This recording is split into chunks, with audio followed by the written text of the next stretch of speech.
അപ്പോൾ ഇന്ന് നമുക്കൊരു സ്റ്റൗവ് സർവീസിന് വന്നതാണ്. അപ്പോൾ ഓസ് ഊരിയെടുക്കാൻ പറ്റാഞ്ഞിട്ട് വെട്ടിക്കണ്ടിച്ചെടുത്തേക്കുക. അപ്പോൾ ഇങ്ങനത്തെ മണ്ടത്തരം ആരും കാണിക്കരുത്. ഇത് നമുക്ക് സിമ്പിളായിട്ട് ഊരിയെടുക്കാൻ പറ്റുന്നതാണ്. ഒരു പാത്രത്തിൽ ഇതുപോലെ വെള്ളം വെച്ച് തിളപ്പിക്കുക. അത് കഴിഞ്ഞിട്ട്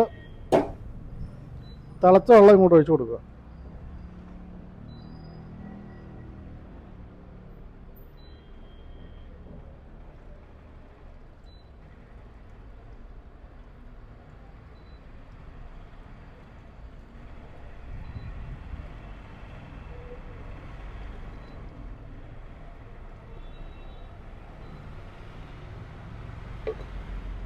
എന്നിട്ട് ഈ വെള്ളം എടുത്ത് ആദ്യം മാറ്റി വെക്കണം.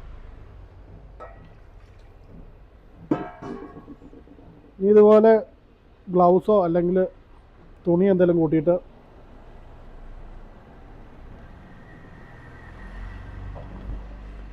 പിടിച്ചു കഴിഞ്ഞാൽ ഇങ്ങനെ ഊരിപ്പോരുന്നതാണ്. അപ്പോൾ വീഡിയോ എല്ലാവർക്കും ഇഷ്ടപ്പെട്ടെങ്കിൽ ഫോളോ ചെയ്ത് കൂട്ടുകാരായിക്കോളൂ.